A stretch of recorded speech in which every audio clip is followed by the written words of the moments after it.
We are talking today with Professor Lawrence Bobo. He is Dean of Social Sciences and W.E.B. Du Bois Professor of Social Sciences at Harvard University, where he holds appointments in the Department of Sociology and the Department of African and African American Studies. Professor Bobo is the 2020 recipient of the APOR Award for Exceptionally Distinguished Achievement. Today is April 29th, 2024. Good afternoon, Professor.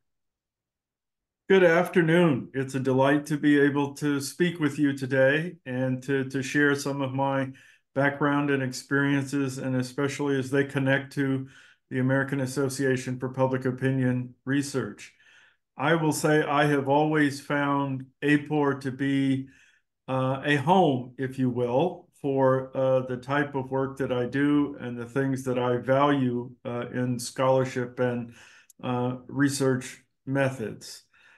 One of the immediate attractions has always been that APOR brings together people who employ research in their academic research, in their roles in government, as well as in their roles in private enterprise and the nonprofit world. And that just always struck me as exciting, as a way of making intellectual connections, interesting ideas, approaches that aren't characteristic, I think, of many other disciplines in the academy and in universities.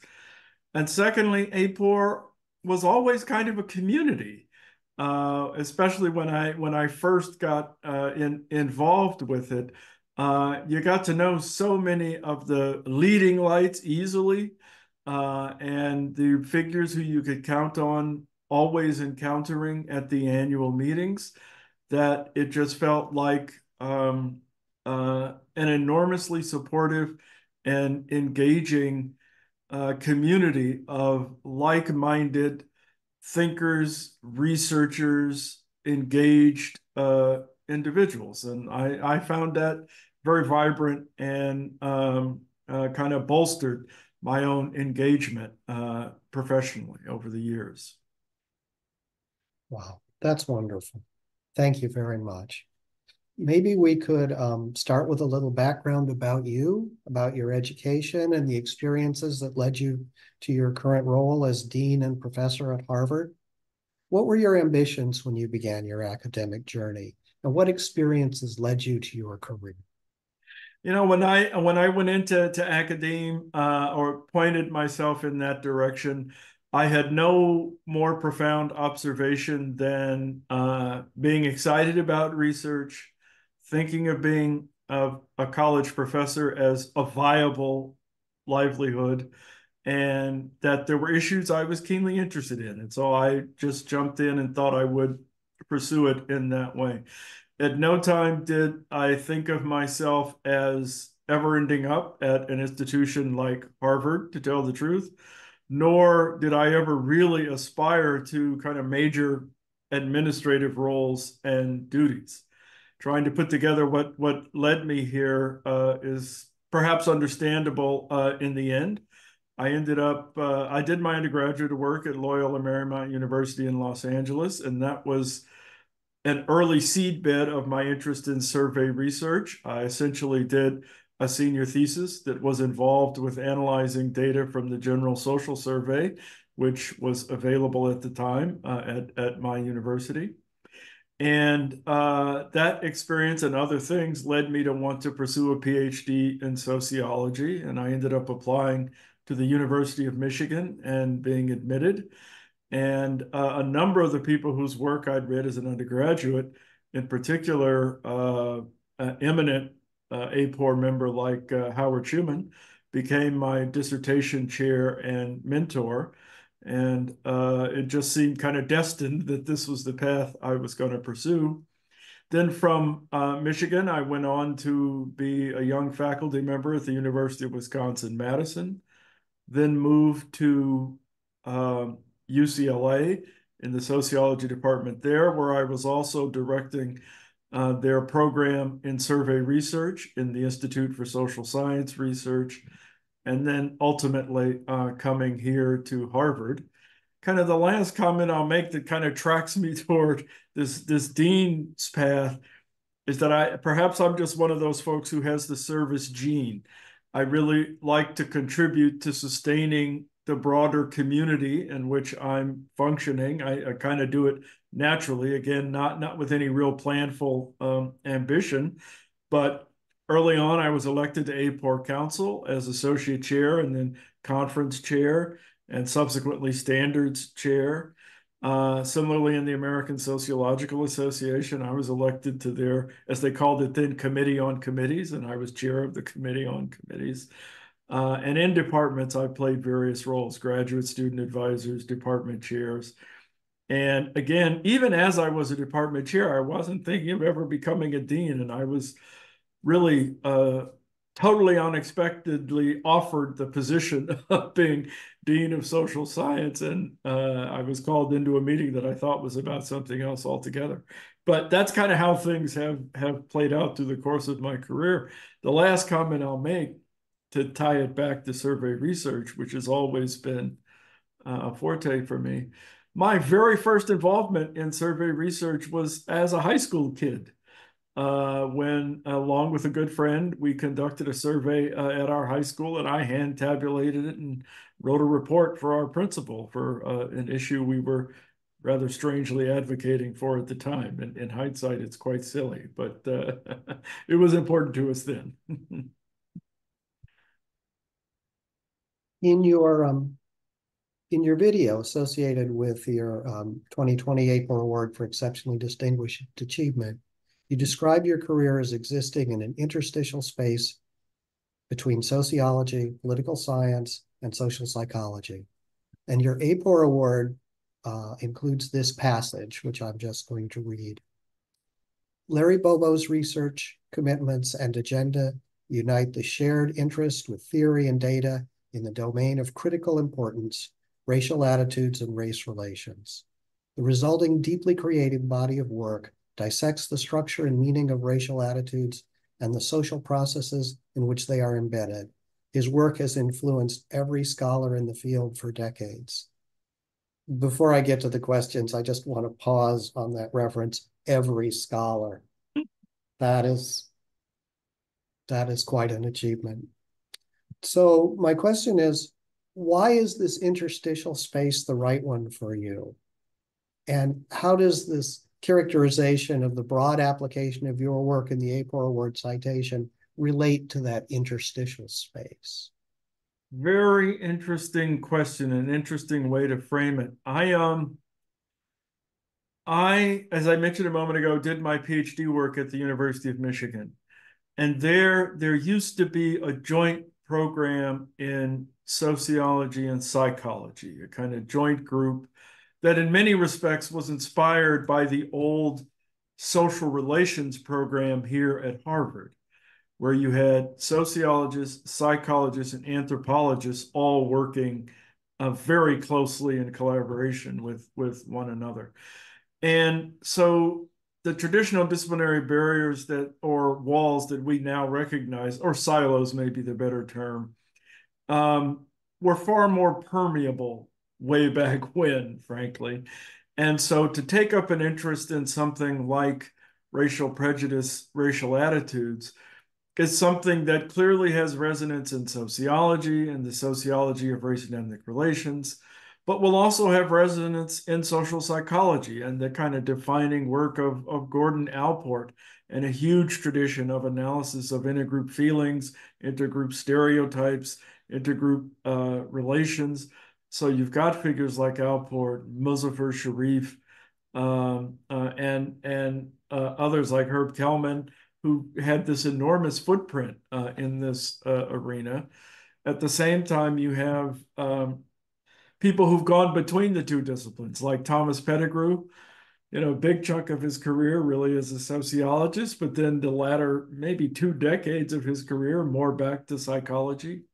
But all of it, especially in the era in which I was growing up, taking on a more politicized character as we have major public disputes over something like the use of school busing to desegregate schools, the kind of endless legal hurdles we've had around affirmative action in employment and higher education, and the way in which race has become kind of infused in our national political debates, and literally now, kind of sadly, tragically, embedded perhaps even more firmly in our basic political party identities and agendas than at any prior point since, except save the Civil War.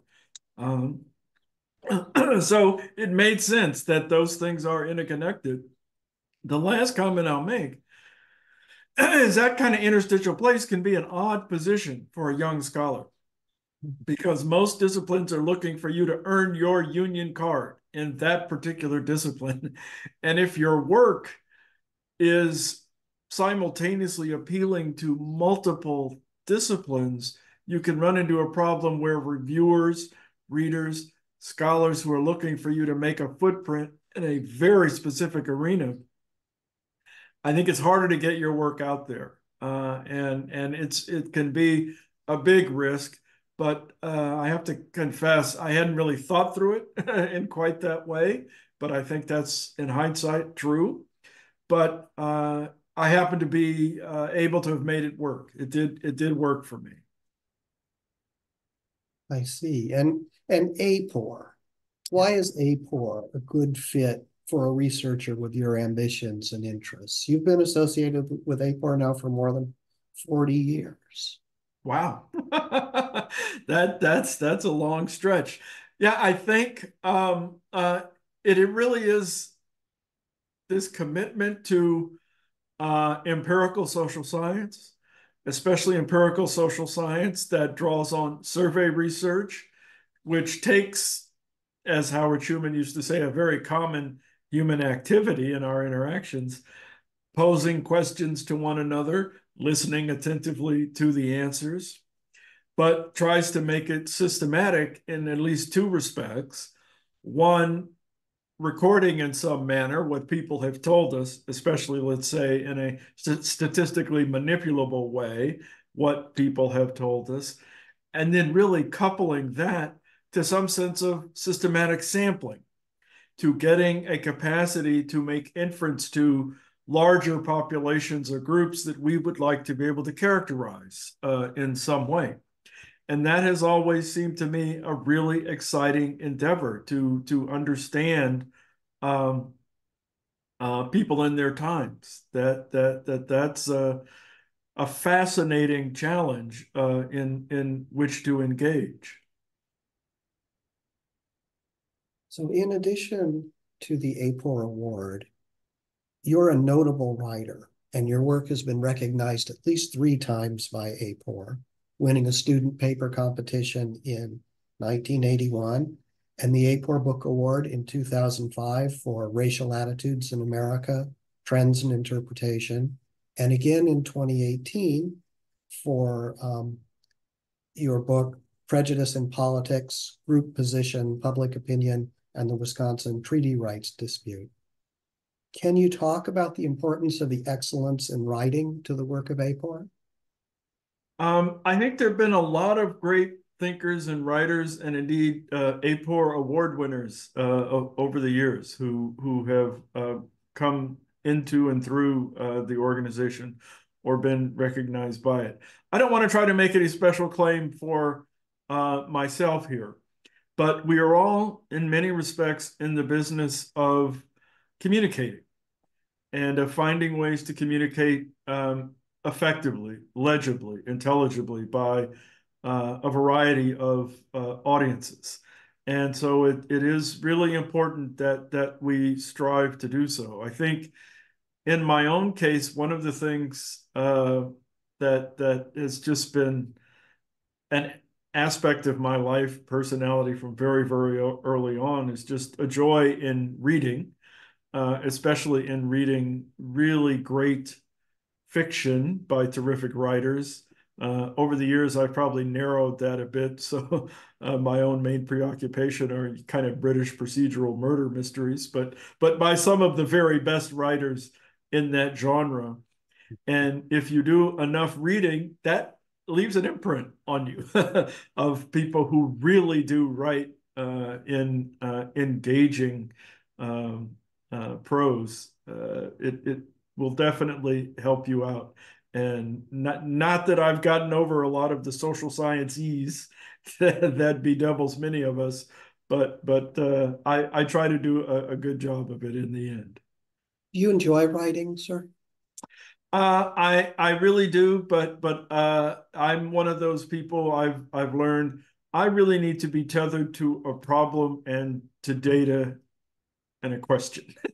I don't think I will ever be a fiction writer. I know a number of other academics like myself who've been able to pick up the pen and just gin up a novel or a really engaging short story.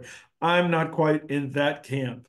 I got to have my supports of tables and figures and some research design that's out to illuminate a problem to kind of really give structure and flow and richer content to what I'm writing on. We're in something of an age of short communications, short digital messages.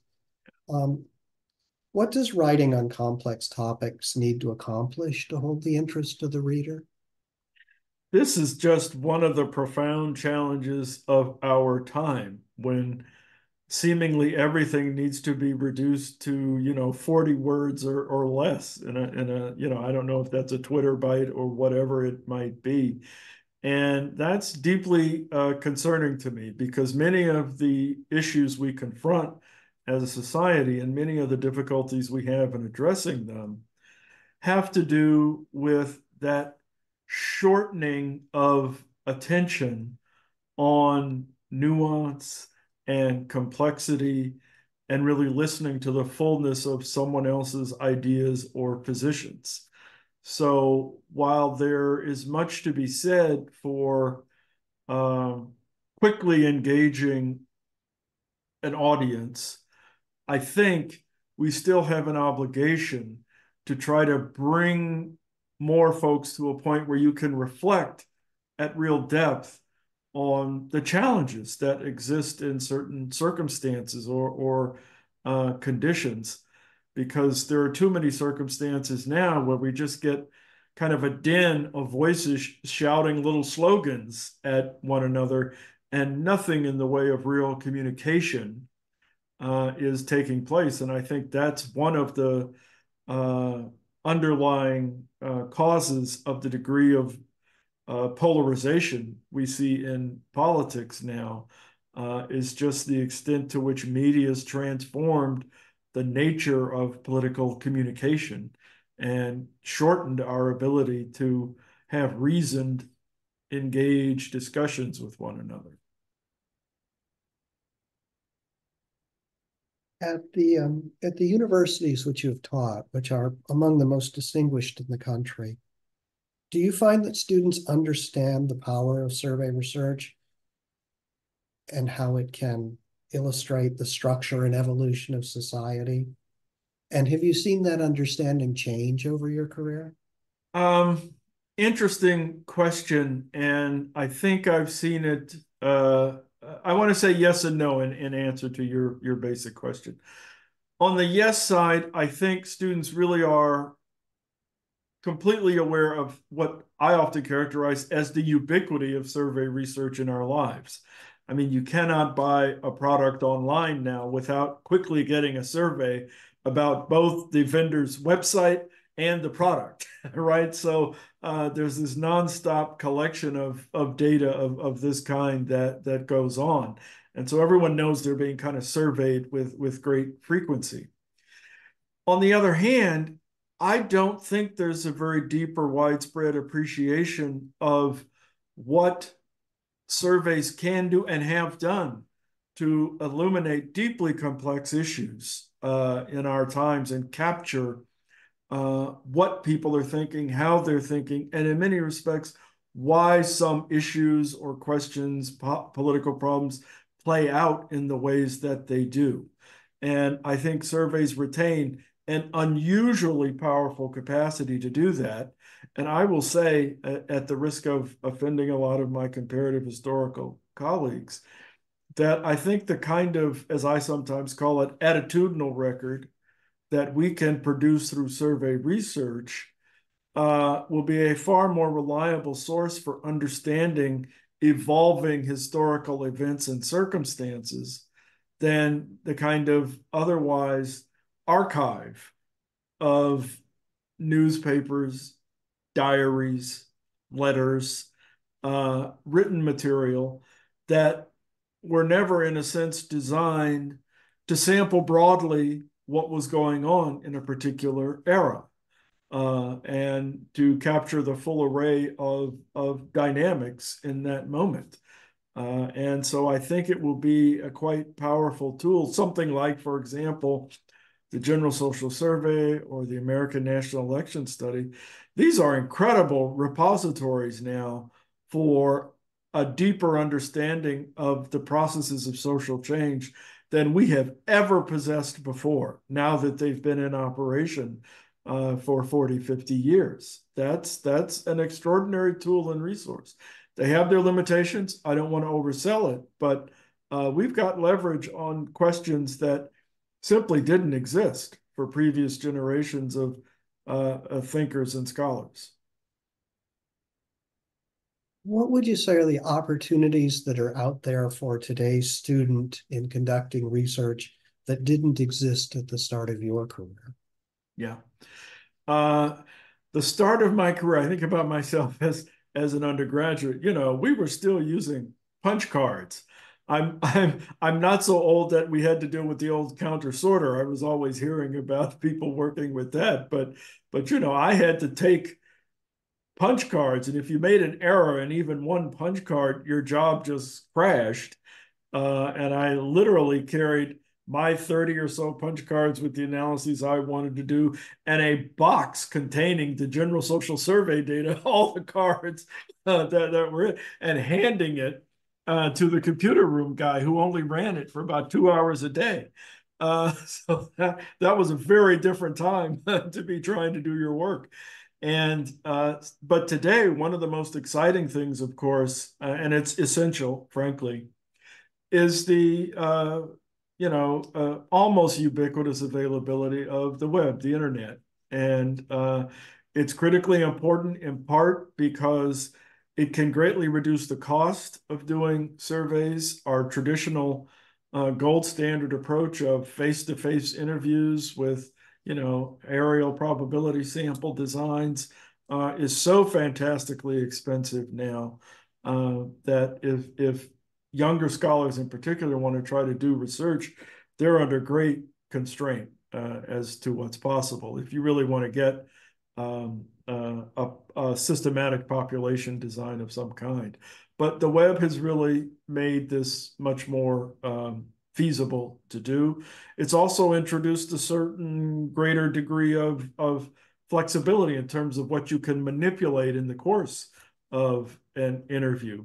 The visual cues, of the audio cues that a respondent might receive makes things, I think, just far more exciting. We are combating, of course, the sense of exhaustion with surveys, and how we get respondent cooperation and engagement in these times. We're wrestling with the move away from everyone having a landline in their home to people carrying around these little devices. So there are going to be methodological challenges.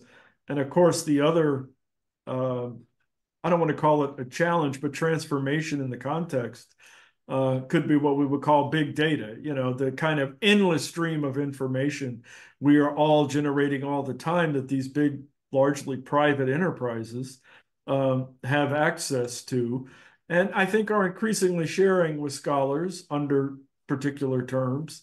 But I don't think they replace our more directed, problem-driven, theory-driven work on how to understand a certain arena of behavior or line of thinking or dynamics of an issue. So that the survey will still, I think, have a really important role to play. And maybe the last comment I'll make there on this one is that there's always been a sense that well, there are a couple of challenges surveys have faced. Attitudes, perceptions, belief, they're very ephemeral things and easily change and aren't important. I'm not persuaded by that. We could go into that if you wanted, or that there's something just far richer and more meaningful about, a handful of qualitative interviews that really go into depth in some context or with certain select set of individuals. And while there will always be some power and virtue to that, and a deep feeling of authenticity that attaches to it, I don't think it can replace what the capacity to generalize and to more carefully test hypotheses that systematic surveys allow. There'll be some unique strengths that continue to characterize survey research, to my mind. So that leads in perfectly to a couple of questions I wanted to ask you about our current polarized political climate and the respect for survey research as a tool for understanding society. Yeah. And in your book with Mia Tuan, Prejudice in Politics, you use survey data to detail the role that racial animus played in the fishing rights dispute. This was a very polarizing issue in Wisconsin. Do you think that in today's current period of polarization, that a well-crafted survey can still play the same illuminating role?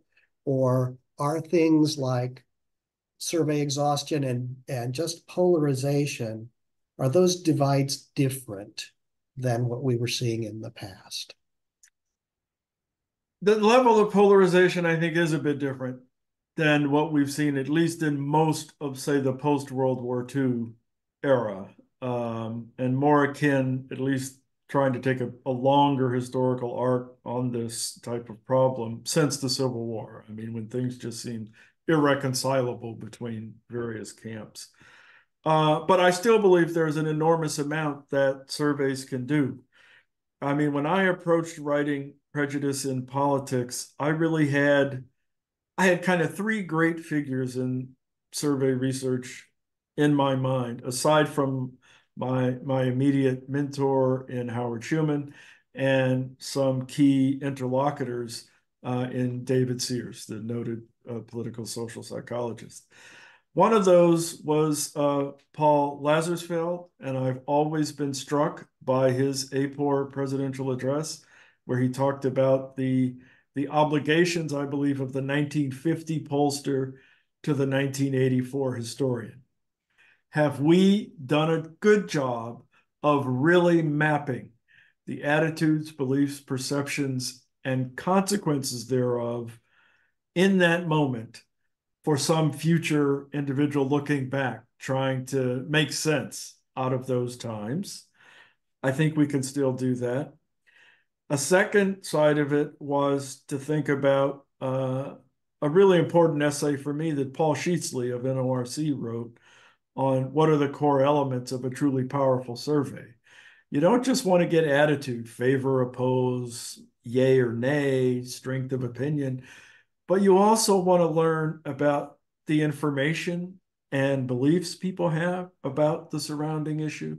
You also want to know about just how salient or central it is in their own thinking about their lives and circumstances. You also want to probe the way in which they might be directly behaviorally involved in this issue, and be sensitive, keenly sensitive to any other contextual issues that may matter. The problem we often have is that many surveys don't get beyond the favor oppose line. And so you don't get that really full portrait of the understanding of an issue and how people are or are not really getting engaged in it, whether they've given it deep thought or not and have real information about it, and so on. And the third person, in a way, was kind of Sam Stauffer. And my office, actually, in William James Hall here on the Harvard campus, I think is where, at the end of his life, Stauffer had an office, or at least there's a plaque right outside my office commemorating Sam Stauffer, who wrote the memorable book, Communism, Conformity, and Civil Liberties, which really went head on into an issue of the day, the McCarthyism era, and tried to shed real light on what Americans were thinking about the protection of civil liberties, but to also do it in a way that captured mass public and a systematic sample of elites or more influential figures. And you see survey research playing a really substantive role in coming to grips with what's happening on a particular issue. And so I have total confidence that surveys can do this still at a level of depth and sophistication and compelling analysis, if we do combine those things. That, we're trying to get at the richness of this. We've got to move beyond just favor, oppose, yes or no, thermometer ratings, whatever they might be. And we shouldn't shy away from engaging the big issues of the day. And I think there's plenty of work that does that and should continue to do that. I wanted to ask both about the challenges facing APOR membership and your thoughts on, as you've just described, the way that survey research can continue to be a powerful tool.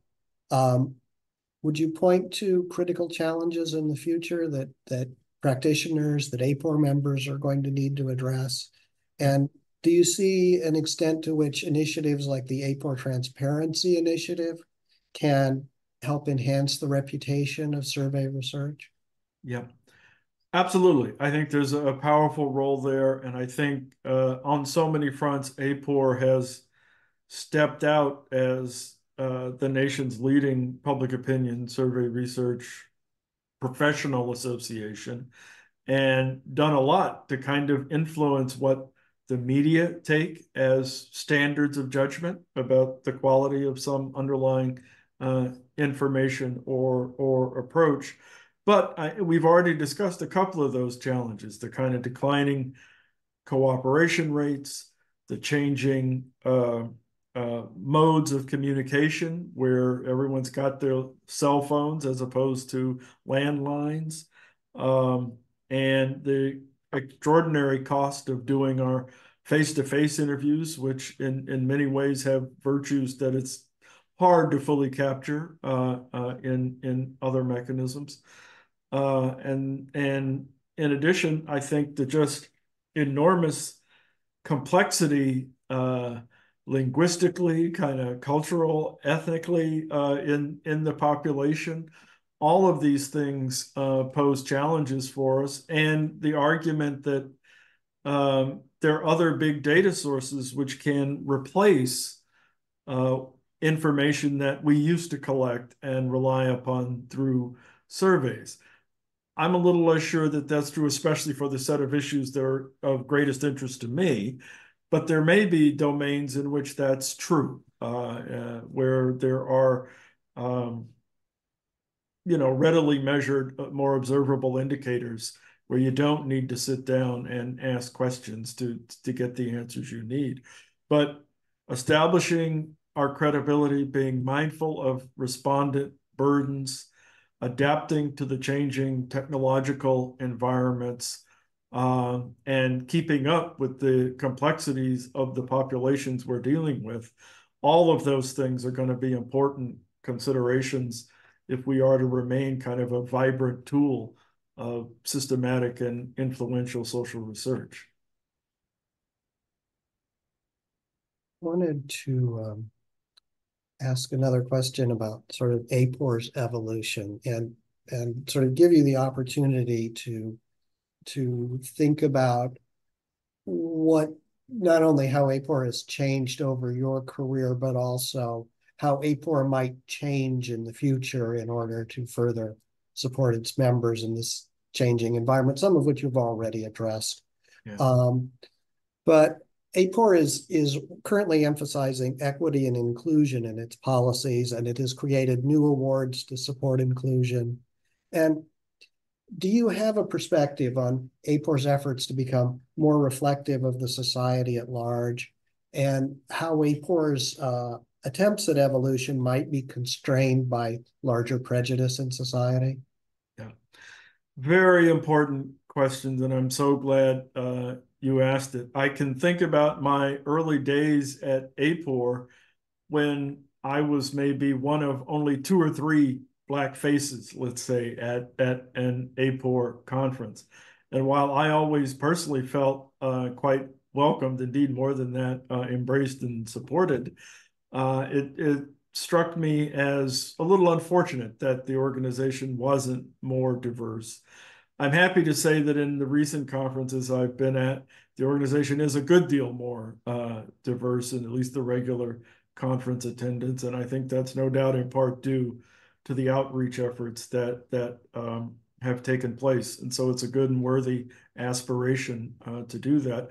And I think it improves the work. It improves what the profession is able to do and genuinely do in an excellent way when we really do represent the fullness of the populations and peoples that we're trying to understand better, whether the goal is, a health-related outcome, a political outcome, or something about some other behavioral domain, say law and order and crime, whatever it might be.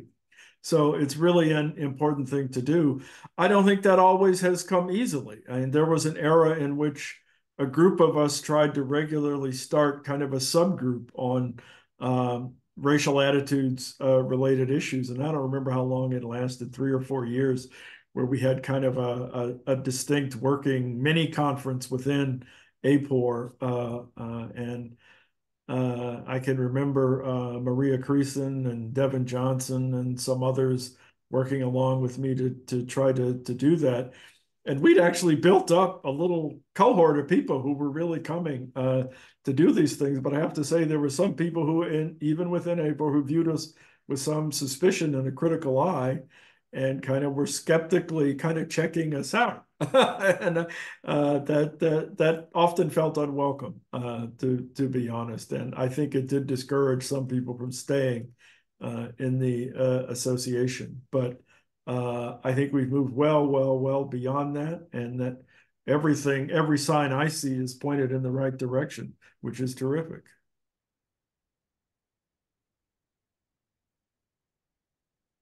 I wanted to refer back to your APOR Award video in which you said that it was your intent to get back to conducting research. Can you talk about what you're working on? Wow. Well, I'm mostly working on being a dean, which turns out to really be a full-time job. And I was a little naive thinking that it was going to be easy to keep my own research agenda going. But I am turning back to that, and in the process now of working with a research scholar we've just hired at a center. I'm launching the Center for Race and Equality and Social Equity Studies. We hope to be doing an annual national survey on democratic institutions in a multi-ethnic society.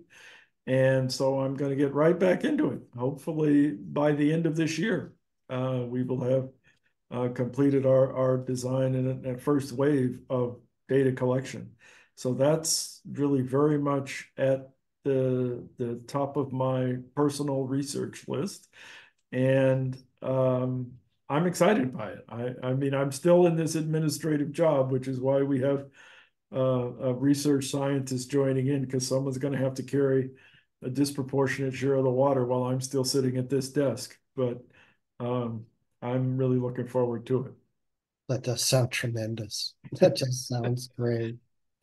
So I just have a couple more questions. Uh, but I want you also to feel empowered to tell me where I've gone wrong and things that I've overlooked. Anything else that you want to tell the APOR audience, of course. I'm wondering about the student members of APOR. How would you advise them to use the association to forward their learning and their careers? Yeah. Well, I would say first and foremost, don't be bashful about meeting people, especially, I mean, that was one of the beauties of the conference. I remember going to that first conference that I went to in 1981, and there were people like Norman Bradburn there, and an academic figure in survey research whose name was just all over everything I was reading as a graduate student. Likewise, there were people there like Mervyn Field. I had grown up in California. I knew about the Field poll. It was the definitive word on public opinion in the state of California. And, I having dinner at a table with Mervyn Field, I would never have thought that was going to happen in my life at that point. So there were great opportunities like this, or when I was a conference chair of APOR, and I had to think about having a plenary speaker for the opening event. I ended up going to the then census, director. I mean, I had no idea I could get through to the head of the Census Bureau and get her to come give an opening speech. But yeah, I mean, of course, she's going to come to APOR. And so it's a phenomenal occasion to network. There is lots of good work being reported there. I think, especially of a methodological nature, or especially if you're into election polling. I remember back in 1981, so this will sound like an old complaint. Fred Goldner, a sociologist who had chaired the Student Paper Award Committee the year that I won, was complaining that there just still wasn't enough room in APOR for the real theoretical work that used to go on in sociology or psychology or political science. That it was all methods and election polling, and we need to have a richer environment here. And to some extent, I still worry about that. I think there needs to be more kind of bringing those folks back in, because there was a time when you could have people who were kind of pure theorists like Talcott Parsons show up at an APOR conference, and it's hard to imagine that happening these days. But there are some real virtues to it if we have that broader cast that broader intellectual net and keep those interconnections alive. So I would love to see that happen. But there's a lot to learn at the conferences and through the association. There are incredible opportunities to network, and there are important outlets that are attached to APOR, obviously, like Public Opinion Quarterly and the now Survey Methodology Journal. That I would hope that younger people see opportunities in all of that via APOR. So my last question is, in your award video, you mentioned that your Uncle Ed was dubious about a career in sociology. Did he ever come around? That's an interesting question. I think Ed in the end would be proud of where I ended up, though we might have still had debates about this. Yeah, I think everyone's reasonably happy with at least how I turned out, even if they might have some doubts about sociology in the end. I mean, Uncle Ed passed away a few years ago, but one of his sisters, who I got email from the other day, Auntie Muggs, is a big believer in Larry Bobo, the sociologist. So that's great. That is great. Is there anything else that you want to say to the APOR audience? Well, in part, just thank you. I mean, APOR has really been a big part of my intellectual and professional development, and it's been an amazing resource and opportunity. And I am grateful for having been, recognized as in the ways that I have been by colleagues and friends and associates in the APOR organization, and that it continues to be a very vibrant meeting place, as a certain book title put it once. Professor Bobo, thank you so much. It was very kind of you to take the time. And this interview will be posted with the other Heritage interviews and available to the APOR membership. Thank you, Jeff. I appreciate it. This was a pleasure to talk with you. This was great. Take care, sir. Thank you. All right. Bye-bye. Bye.